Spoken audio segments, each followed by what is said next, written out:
Hello, everyone. Welcome to the NTI PodTalk. My name is Dianne Kaler, and I'm the Director of Nutrition Therapy Institute. This PodTalk is our opportunity to have fun conversations with interesting people who have interesting things to say about nutrition, food, and health. I talk to NTI instructors, students and grads, to health industry professionals, to farmers, and anyone else who has an interest in nutritional wellness.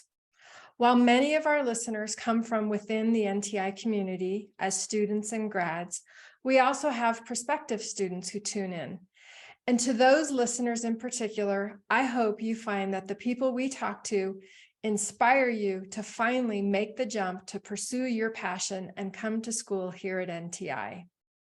So without further ado, let's get on with the show. Hello, everyone. Welcome back to another edition of the NTI PodTalk. So today I'm very happy to have as a guest on today's show, Liz Sanfilippo. And you're probably going to tell me that I said that wrong. But anyways, Liz is a graduate of NTI, and she also recently got board certified. And so we're going to talk about that board certification process and kind of why she decided to do that. So Liz, thank you so much for being here, and tell me if I mispronounced your last name. It's Sanfilippo. You were close. Sanfilippo. Okay. Yeah. Thanks so much for having me. Yeah. All right. Hi. Welcome. So as I mentioned, you're a graduate of NTI. So what prompted you to have an interest in nutrition and want to seek out a school to get trained in holistic nutrition? Yeah. So, I think that I'm like most people who sought out the NTI program, and that my own health journey really led me to where I am now. For a while after I had my second child, I was having a lot of health problems that I never had before: headaches and unexplained vertigo, numbness and tingling in my extremities, and chronic pain. And it really came out of nowhere. I was seeing specialist after specialists and having a host of tests done, which of course was yielding no answers. The great news was there's nothing wrong with you. Right. But the bad news was there's nothing wrong with me. And I really wanted an answer. And I eventually found my way to an integrative medical doctor, which there is not a whole large community of integrative or holistic practitioners where I'm at. I live in New Jersey, just outside of Philadelphia. So it took me months and months to get into somebody, but they really put me on the path to this alternative way of thinking about my health. And, they did different kinds of testing. They did nutrient testing on me that showed that I had a lot of deficiencies. So we started working on that. It improved me, but I still wasn't feeling great. But it did spark my curiosity that there was maybe something else going on that I hadn't really looked into. So, of course, the Google, and I started reading about an elimination diet, which, in hindsight, I know is really not like a magical cure, but I did do my own elimination diet. And that really got the ball rolling in me feeling so much better and making that connection between, what I was eating and how I was living and how that affected my physical health. So I became so fascinated by just food and nutrients and how that was making me feel. And there was such an immediate connection between food and what I was eating. So I was very easily able to connect the dot that if I ate this, I would feel this. So, and people really started noticing a difference in my health and my mental health too. I was happier. I felt healthier. I was like engaging in physical activity, which I could never do before. And they started asking me, what did you do? What can I do? And that's when it really started to be like, well, wait a minute, I love this. I'm spending all of my time looking up information, on the internet. I really would love to help people. So, that's when I realized like maybe I can help others in the same situation. Yeah. Well, as you pointed out, this is a very typical story.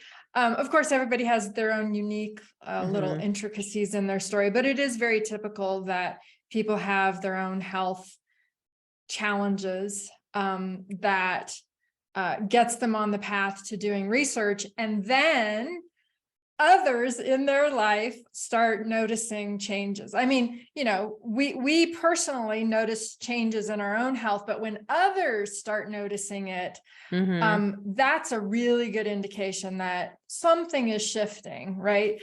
And then when people start asking you, can you help me? Then suddenly it starts opening up these thoughts that, well, I could actually, turn this into a career. Like I could do this, for work. And it, as you said, it already was your life's work. And so why not, do more and expand and actually, go to school, get a certification to be able to do it as a business. So the other thing I also wanted to mention and point out from your introduction is that you mentioned you were able to notice how food affected you and be able to identify, oh, when I eat this, I don't feel good, or I feel this, or I feel that. That is so critically important. And that is kind of one of the most important skills that we need to be able to train our clients to do, right? Because when they can actually identify how their food actually makes them feel by, tracking, whatever kind of symptoms or whatever signs their body is giving them, that's really helpful for them to understand how to actually implement and continue to implement the recommendations that you're giving. It is. I always tell my clients, like, your body is speaking to you, and I'm here to teach you how to listen to it. Oh, that's awesome. I love that. Yeah. Really Yeah. good. All right. So, once you decided that you wanted to go to school, there are other schools out there. So what made you decide to come to NTI? How did you find us, and what made you decide to come here?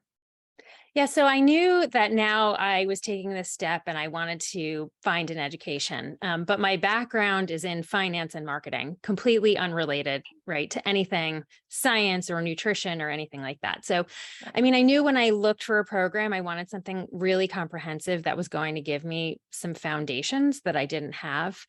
And I wasn't really in a rush. I wanted to take my time. I had this newfound opportunity. Both of my kids were in school at that point. It was the first year that I had both of my kids in school full time.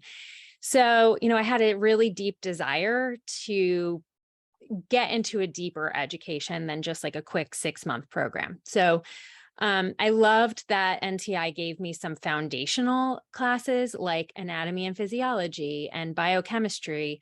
That wasn't offered in some other programs. I also liked that at the time, the internship was part of the program. So I was going to be able to coordinate an internship, and that I was going to be doing a research paper. So it was set up more like a traditional master's program rather than like a quick 6-month certification. So that's really overall what made me choose NTI over some other programs is, I didn't want to rush my education. I really wanted to understand what was happening, like why I was feeling this so that I could educate others on the why. Yeah.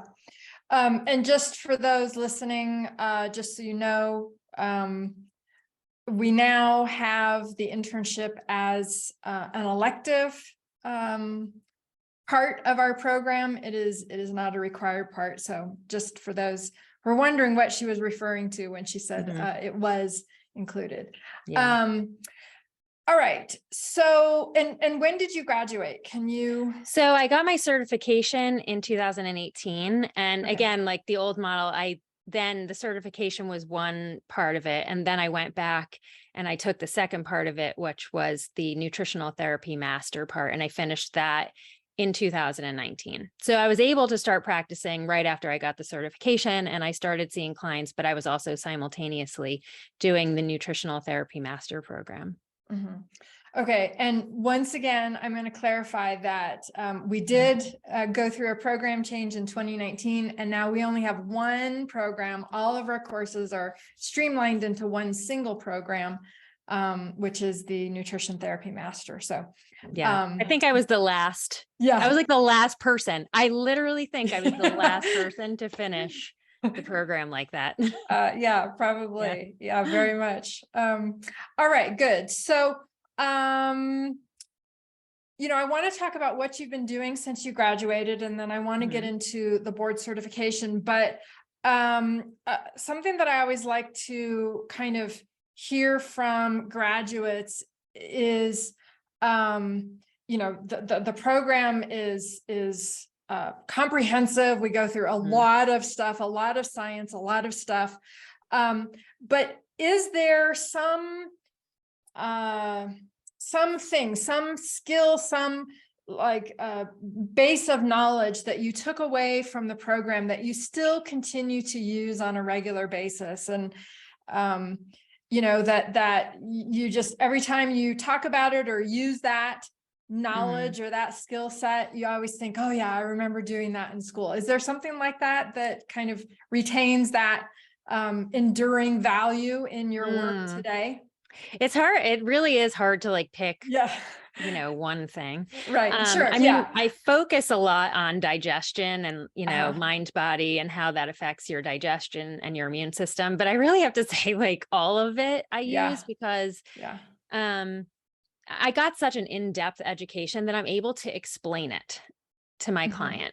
So I just really feel like because it was so comprehensive and I understood it so deeply, I was able to explain it and educate people in a simpler way, because when you understand something on a really deep level, you're able to communicate that in a way that others can understand it at their level. So the depth of the program helped me to just carry forward what's important to the person that's in front of me very easily and very quickly.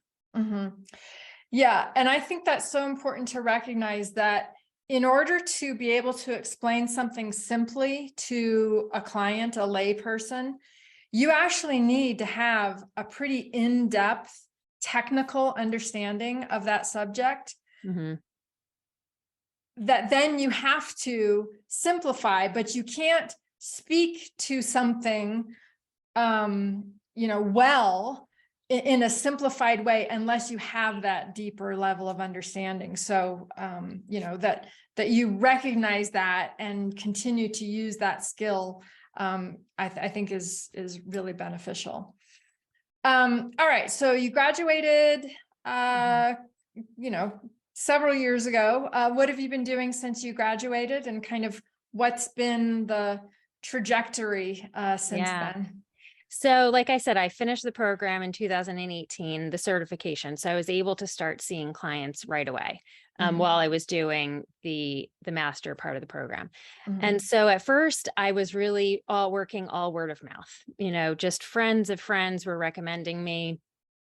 I have like a large medical community around me. My husband's a physician, so I had connections through that. So, any practitioner that was looking for something alternative for their patient, they sent to me. But I only worked word of mouth because I was going to people's homes. I didn't have an office. I was just like, all right, I was like this traveling holistic nutrition professional, right? And I always had dreams of opening up my own office locally here where I am at. So I saw everybody. I saw all types of clients, and in hindsight, I'm really glad that I did that. I know they say like marketing wise, you should niche down. You have to like specialize in one thing. I just wasn't ready to pick one thing yet. So I saw all kinds of clients, but most of them had digestive issues and they had chronic pain. So that really was like a theme overall. And then in March, once I finished the program, I went through my internship and all that. In March of 2020, I signed a lease to open an office. Oh,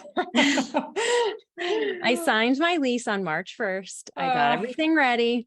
Yeah. I saw one client and I had to close 2 days later because I live in New Jersey and it was everything closed here, all medical offices, everything. It was, We were all under quarantine. Mhm. My business was not prepared for that. I was making connections with PTs and local GI doctors and things like that. And I had scheduled talks to meet with these people. And I was really like finding my way. There's not a lot of holistic practitioners here. So I was paving my own way of this, clinical in-person practice because I really value in-person connections, but I had to change all that. And not only could I not practice, but like personally, I really had to reprioritize that my family was now home. My kids were home. Their school did not open back up at all that year. And then the entire next year, they only went back 2 half days a week. So now I had my children at home again. So all this time that I once had for me, I had to reprioritize again. So I really took that time to invest in my business and moving it to a more virtual practice. So I learned how to create my website. I set up Practice Better, which I don't know how I wasn't using that before. All my forms were on paper. And so that was like, life changing. So, and then I slowly opened back up to a more virtual model, and I straddled like in person and virtual for a while. And then I closed my office at the end of 2021 and I was just all virtual. But what really happened over the pandemic was that I started to attract a different type of client, and it started to become more women. And it started to become that they all had something in common, and that was either a past trauma and prolonged stress. So the focus of my practice became less about just trying to teach somebody how to make that connection with food and their physical symptoms, and how, educating them on anti-inflammatory diets and all that, to that mind-body connection and how does stress or past trauma show up as, a physical condition or physical symptoms, right? And just really focusing on your digestive system and your immune system and that entire connection. So, that really like shifted my practice to focus more on stress management as one of the key things that I was teaching people. So now I work solely with women with past trauma or prolonged stress to create like a really supportive wellness routine. And, we talk about food, but we also talk about physical activity. We talk about stress management, anything that supports their mental health and their physical health, anything that gives them like the headspace and the relief in order to find more peace and more joy in their life. So that's where I'm at now. So I work all virtually, all with women in a one-on-one setting. That's great. Yeah. And, of course, the pandemic probably increased people's stress levels, It did. Yeah. greatly. So I can see how your clientele probably grew during that time period. Yeah. All right. So at some point in time, you decided to become board certified, and the whole name for this is Board Certified in Holistic Nutrition. And this is done by taking the board exam through the National Association of Nutrition Professionals, the NANP. So can you talk about what made you want to become board certified, and kind of what was the process and what was your experience going through that? Yeah. So I always knew I wanted to get that board certification, because if I was going to be doing this, I wanted to do it at the highest level that I possibly could.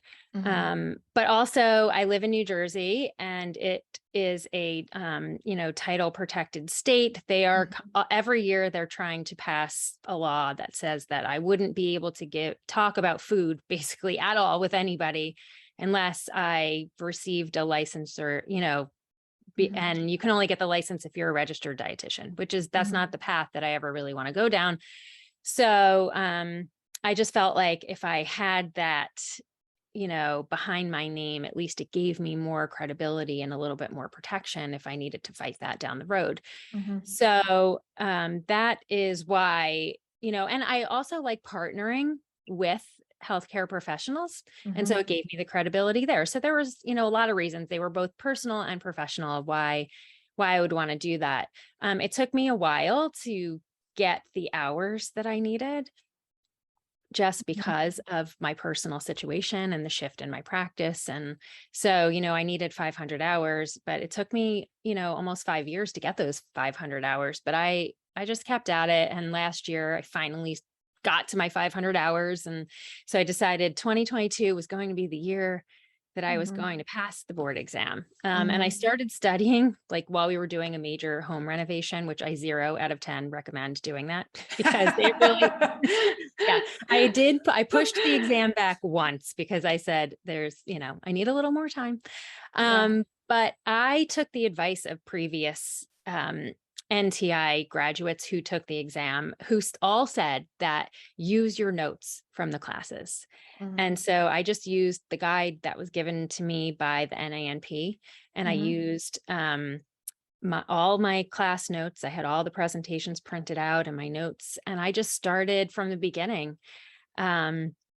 And what I found was, when you're going back through it and you realize, wow, I mean, it's a lot of binders that I had to go through, but it all built on each other. It was like I started with this foundational level of education, but then every single course built on what I already knew. So as I went through the material, it was just really constant repetition. Yeah. And you're speaking to what we call our spiral curriculum, where we intentionally introduce a concept, a topic, and then later on we kind of review, and then we build, and then we review, and then we build. And that's intentional, because that repetition and then adding of new, more in-depth information as you progress through the coursework just really ingrains it, so that you don't have to actually memorize anything. You just learn it, and it's there, with easy access in your brain. And it's not because you're memorizing something, it's because you truly get it at a very accumulation of knowledge at that level. So that's intentional, and you obviously recognize that without being able to name it. So great. Yeah. I did it. It was really helpful. Yeah, good. So did you join a study group, or did you do all your own studying? Like I said, I used the information that they gave, which they list out all the topics that are going to be on the test, and they give you a practice test. I did find an online review course, which really, that was great. But the best thing about that is it offered maybe 3 or 4 practice tests. So I was able to take more practice tests. And then the NAMP gives a list of books. I had to prioritize them. I mean, it was I don't know how many books it was. Some I think we had already read at NTI, and others we didn't. There were 2 that were really helpful. And it was the Encyclopedia of Natural Medicine and the Encyclopedia of Natural Foods. Those 2 I found really great as supplemental to just my notes. So I would just go through the exams, and any question I got wrong, I wrote down what the topic was, including the right and the wrong answers, because I clearly didn't know any of those topics well. And that's what I would study. So I went through all the course notes, and then I just started taking practice tests until I felt I had a pretty good grasp of the things that I wasn't sure of.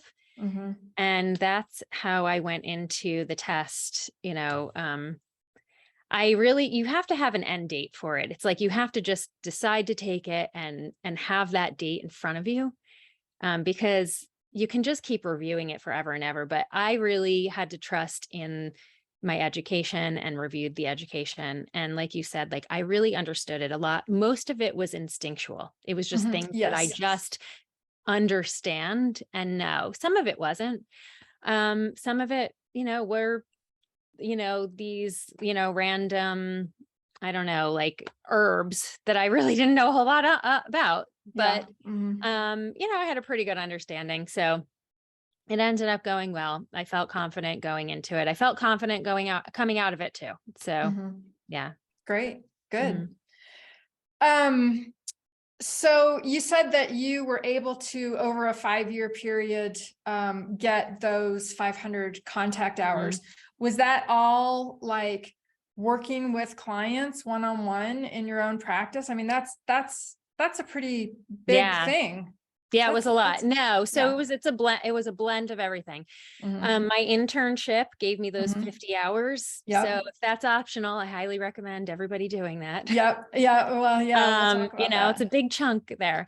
And then every time I met with a client like that, so if a client was with me for, months, every time we met, that would be an hour of Mhm. contact hours. Mhm. But then anything that I prepared for them, so any type of handout that I prepared for them, that counted. Any Mhm. type of like handout in terms of just a condition or a symptom that they were, just any information that I prepared for them. Mhm. I had created a few presentations, especially during the pandemic. I did a few talks to just different, communities. And so that counted. I also created an online course for my clients that just gave just like the general, basics of gut health and how the digestive system is related to your immune system and mind body nutrition. So I created that course for my clients. So all the hours that it took to create the course, that counted. So that's between those things, that's really how I came to the 500 hours. But I think like half needs to be contact hours, and Mhm. then half can be these other things like presentations and things like that. Mhm. Yeah, well, and you bring up a good point about the internship, and that is why we continue to offer that opportunity to do it, Mhm. is because those 50 hours count towards your contact hours for the board exam. Where did you end up doing your internship? You don't have to name it, but like, Yeah, did you do no, it in? I did it at a doctor right in my town who transitioned his practice. He was just a regular medical doctor. And then he transitioned to a direct pay model because he was wanting to practice preventative medicine. And Mhm. so I found him just in a Google search. I, had a list of like 5 places where I would just reach out to people. He was the only one that got back to me, and he brought me in for an interview. He really grilled me in that interview. He was really wanting to make sure that I was open-minded in and really truly practicing in a holistic way and not pushing one thing or another. Mhm. And then I was able to shadow him and work with some of his patients on his recommendations and implementing those recommendations. So that's how I, That's great. yeah. And now he's Yeah. my doctor and I love him. So it Yeah. worked out. It was great. Yeah, that's great. I mean, that is an ideal Yeah. I internship got lucky. opportunity. Yeah, yeah, Yeah, I did. I got definitely. really lucky. I mean, it was like wild to see him working with, people with high blood pressure and things like that. And I could see their blood work, Yeah, like the before and after. yeah, So, yeah. and I could see how much care he put into his patients and how much they adored him. And really like now that I'm working in this way of, working with women with this trauma and high stress, and I see that many times people were just coming in because they wanted to talk to him and they felt cared for, and that made them feel better. Mm-hmm, Yeah. mm-hmm. Yeah, yeah. There was some, oh yeah, the other thing I wanted to mention is that, I hope for the listeners that that is, you know, a substantiation that you were able to work with a medical doctor and he grilled you on your actual understanding of holistic Hmm. nutrition, Yeah. and that he accepted you as an intern, just really speaks to the fact that what you learned here at NTI did prepare you to work in that level, at that level of, work with medical doctor Hmm. relationships with their patients. So, Yeah. I think that they're looking for something different. I think it's a myth mm, that doctors don't care. mhm. They're Oh, I pigeonholed totally into agree with you. this. I Yeah. think they want more. They went into being to medicine wanting to change lives and wanting to help their patients. And Mhm. they just don't have the time they don't have Yep. the resources. Like they're Yep. looking to bridge that gap between what they do and their patient success. None of Mhm. them want their patients walking away not feeling better. So Right. I think there's a really big void that we can fill in that Mhm. community. Yeah. And I always, I don't meet with medical practitioners on a regular basis, but when I Mhm. do, I always advocate that, if you're interested in expanding the types of information that you provide to your clients that includes food and nutrition, you need to have a well-trained holistic nutrition Mhm. professional in your office, either as a staff person or on a contract basis or whatever. So I'm always advocating that, come to NTI to post job openings, if you're a medical practitioner, because our students and Mhm. graduates are really well prepared to kind of seamlessly fit into that work environment. Yeah. And then, for me practicing in New Jersey, it's a great way for me to practice within my scope Yep. and to, be responsible, practice responsibly. Yeah. So, Yeah. yeah. Yeah. Well, so talk a little bit more about that. How have you noticed that your board certification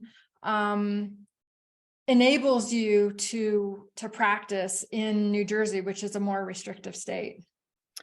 It really doesn't enable me to do more than I could do before.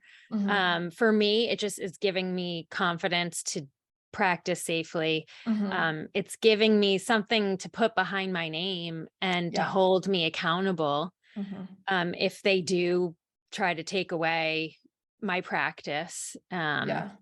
Which nobody's coming after me personally, but we do Right. want to practice responsibly. I just think it Sure. holds me accountable for practicing in a really responsible way. Yeah.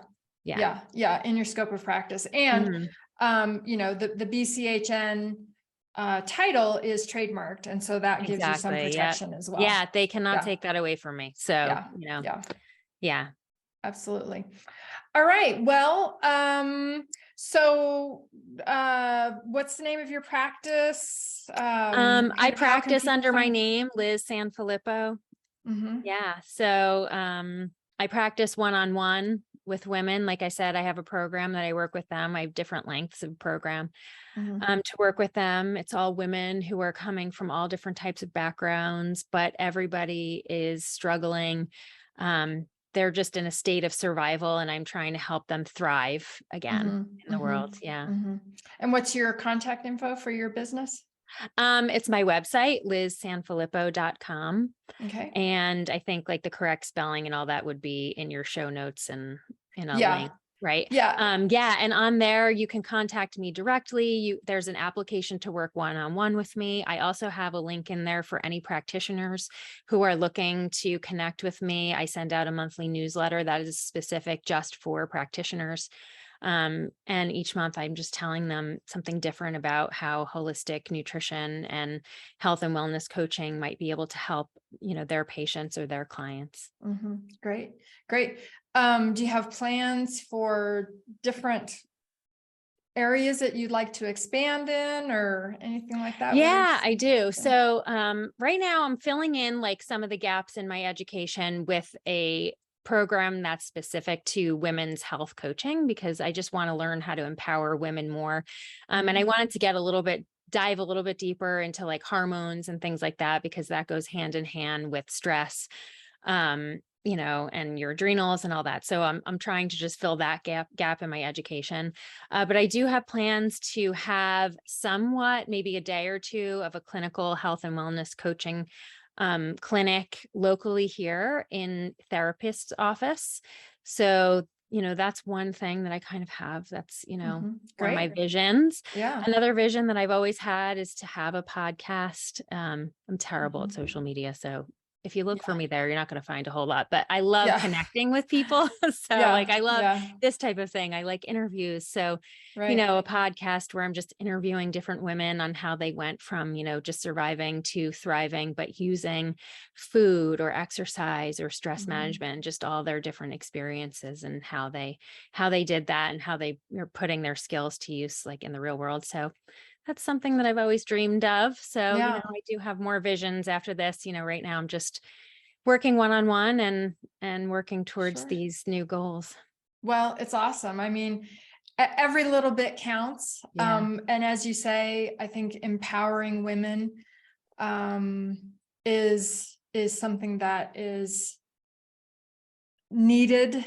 Not to dismiss the needs of men in our practices, but I think, we all kind of have an understanding of how women tend to take less time to take care of themselves because they're taking care of their families and all those other kinds of things. So I think empowering women and hearing women's stories to hear how much alike we are and differences that we have is definitely empowering. So I think your podcast idea is great. So all right. Well, thank you so much for your time today. It's been a real pleasure to chat with you. I'm so happy that, you found what you needed here at NTI, and it has prepared you to do some really amazing things in the world. So thank you so much. Yeah. Thank you so much for having me. It was so great to finally meet you after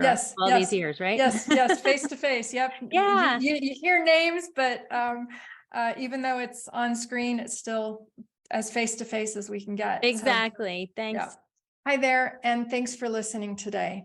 If what you heard today inspires you to want to pursue an education in holistic nutrition here at Nutrition Therapy Institute, please check us out on our website, ntischool.com, and reach out to us at admissions@ntischool.com.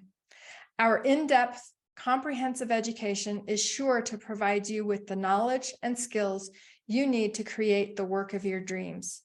Do something that feeds your passion, aligns with your values, and fuels your drive for a vital and meaningful life. It will be rewarding for yourself, your family, and anyone else with whom you interact. And with that, see you on the next episode.